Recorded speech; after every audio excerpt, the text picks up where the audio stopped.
समतेचा लढा या पाठाच्या पुढच्या विभागामध्ये आता आपण प्रवेश करत आहोत. चला आता आपण बघतोय की या गरजेतूनच 1920 साली ऑल इंडिया ट्रेड युनियन काँग्रेसची म्हणजेच आयटक स्थापना करण्यात आली. मग ना. म. जोशी यांचा आयटकच्या कार्यामध्ये मोठा वाटा होता. लाला लजपत राय हे आयटकच्या पहिल्या अधिवेशनाचे अध्यक्ष होते आणि कामगारांनी राष्ट्रीय आंदोलनामध्ये सक्रिय सहभाग घ्यावा असं त्यांना वाटायचं आणि असंच त्यांनी सांगितलं होतं. मग कामगार वर्गामध्ये समाजवादी विचारांचा प्रसार करून त्यांच्या लढाऊ संघटना उभारण्याचं कार्य हे श्रीपाद अमृत डांगे, मुझफ्फर अहमद इत्यादी समाजवादी नेत्यांनी केले. मग 1928 साली मुंबईतील गिरणी कामगार संघानं 6 महिने संप केला आणि मग असे अनेक संप रेल्वे कामगार, टाक कामगार इत्यादींनी केले. आणि मग कामगार चळवळीची ही वाढती शक्ती बघून सरकार अस्वस्थ झाले आणि मग ही चळवळ दडपून टाकण्यासाठी संपूर्णपणे कायदे करण्यात आले आणि कामगारांचे लढे हे राष्ट्रीय चळवळीला अतिशय पूरक असे ठरले. पुढे जाऊया. समाजवादी चळवळ. तर जनसामान्याच्या हितरक्षणासाठी ब्रिटिश सरकार उलथून टाकणं हे आवश्यक आहे असं राष्ट्रीय सभेतील अनेक तरुण कार्यकर्त्यांना वाटू लागले. मग त्याचप्रमाणे आर्थिक आणि सामाजिक समतेच्या तत्वावर समाजाची फेररचना ही झाली पाहिजे याची त्यांना जाणीव होऊ लागली आणि मग या जाणीवीतूनच समाजवादी विचारसरणीचा उदय आणि विकास झाला.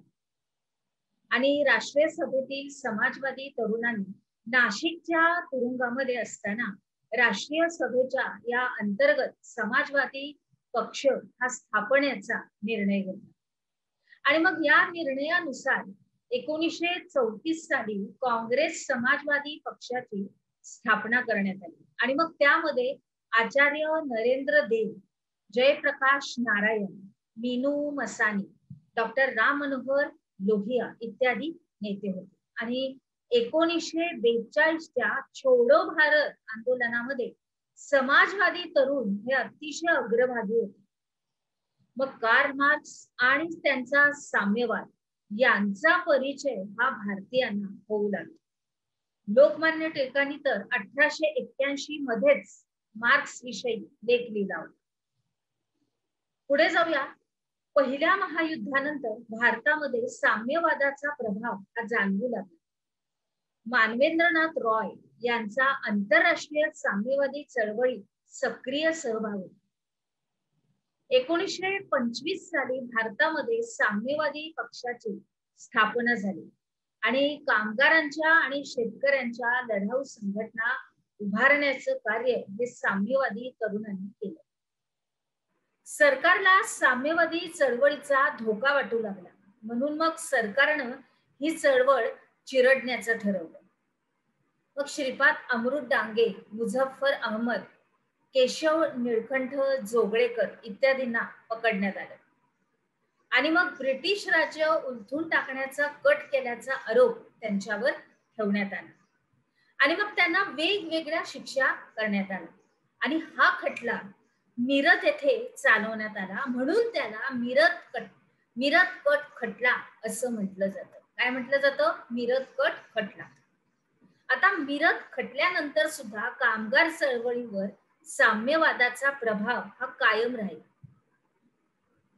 स्त्रियांची चळवळ.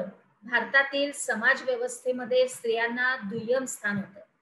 अनेक दुष्ट चालीरीतीमुळे त्यांच्यावर अन्याय होत असे, परंतु आधुनिक युगामध्ये या विरुद्ध जागृती होऊ लागली आणि मग स्त्री विषयक सुधारणा चळवळीमध्ये काही पुरुष सुधारकांनी पुढाकार घेतला आणि मग काळाच्या ओघामध्ये स्त्रियांचं नेतृत्व हे पुढे पुढे येऊ लागलं आणि मग त्यांच्या स्वतंत्र संस्था आणि संघटना सुद्धा स्थापन होऊ लागल्या. पंडिता रमाबाईंनी स्थापन केलेल्या आर्य महिला समाज, त्याच्यानंतर शारदा सदन या संस्था, तसंच रमाबाई रानडे यांनी स्थापन केलेली सेवा सदन ही संस्था हे त्यांची उदाहरणं आहेत. आता भारत महिला परिषद 1904, ऑल इंडिया वुमन्स कॉन्फरन्स 1957 या संस्थांचीही स्थापना झाली या सणवारीमध्ये 1904 1927.